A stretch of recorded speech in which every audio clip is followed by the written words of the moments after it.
Greetings comrades, my name is Gigantals, and I get around to explaining my strange title to everyone out there who isn't familiar with such terminology. I'll explain this in a minute. I need to give some background first.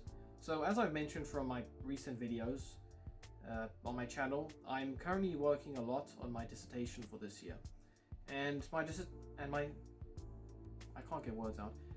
dissertation for this year is about the Millennium Eruption, which occurred between late 946 and early 947 AD at the Changbaishan volcano on the North Korean-Chinese border. And to get data for this eruption, I need to look at hand samples, I need to look at the microscope thin sections, and I also have to use FTIR, which, if I can pronounce it correctly, stands for Fourier Transform Infrared.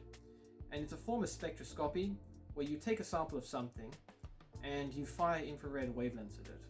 And depending on what is reflected, how much of it is absorbed, and the wavelengths re-emitted by it, you can tell the composition of it with certain molecules. For instance, when I used the FTIR machine, I was looking for the presence of hydroxyls, carbon dioxide, and water.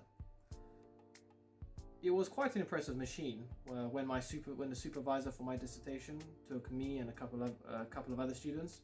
We all went down to the lab where it was kept, and he showed it to us. It was quite impressive. It looked like a giant microscope that was attached to a giant printer. And the giant printer part, it wasn't actually a printer obviously, but that part of it reduced and filtered out all of the unwanted infrared wavelengths, and then directed them to the giant microscope, which would then detect which ones are being reflected and stuff like that. He first had to pour in liquid nitrogen to cool it down, because infrared radiation is basically heat.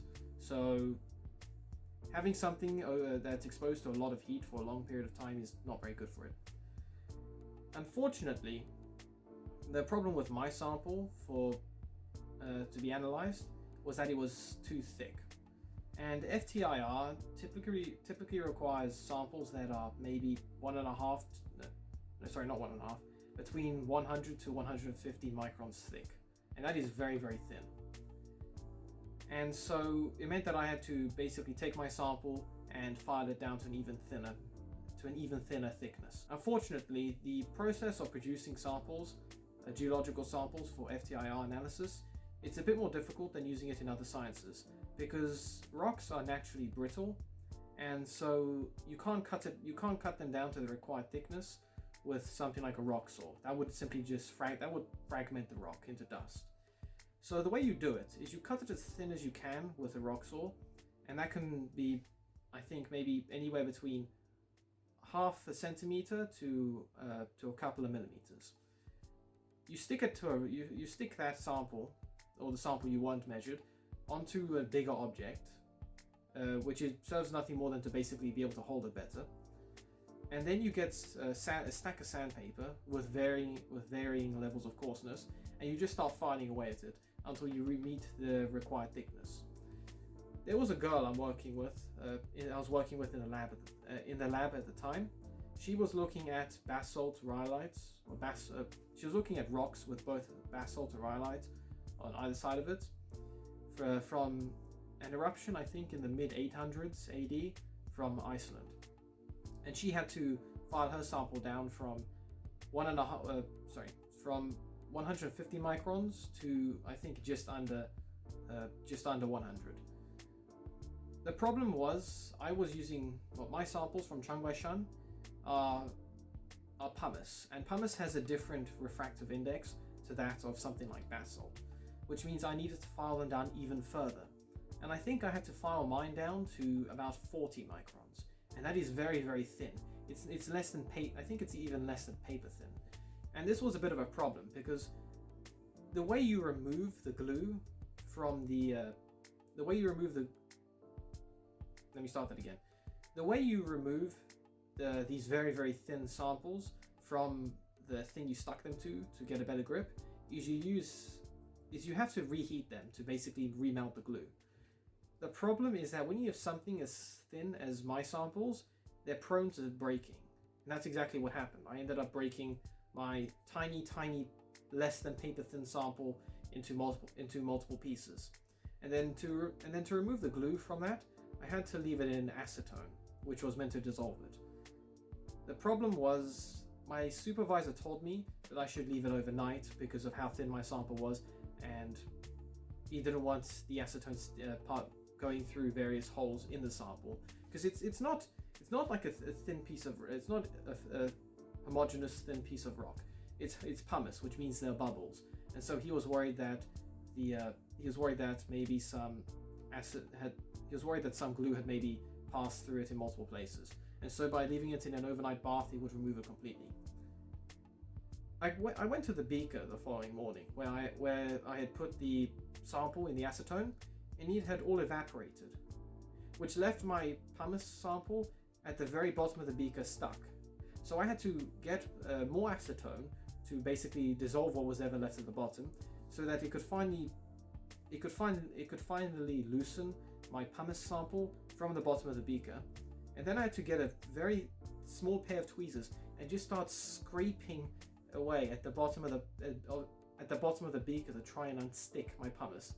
And I was like so very careful, trying not. I hope you can hear me. I was being so very careful, trying not to break my sample any further. But I finally got it out, and it was ridiculously thin. This rock, when I had first started it, it was a combination of grey and black. When I finished with the sample, I had filed it down so much that it was now white and very light grey. Hopefully I'll be able to analyze the sample next Monday. But it was a time-consuming process to take something that was already quite thin and not apply too much pressure in the filing process, and to also accommodate for the fact that this thing wasn't even lying flat on the sample. You know, some of the glue had built up around one end of it, which meant that this thing was lopsided, so I could only file it at a certain angle. And in spite of that, I had to somehow file it down to like half of its original thickness, so 40 microns. And that was quite difficult to do with a sample as fragile as pumice. But I got through it, and hopefully, like I said, I'll be able to analyze the sample next Monday and get some more data for my dissertation.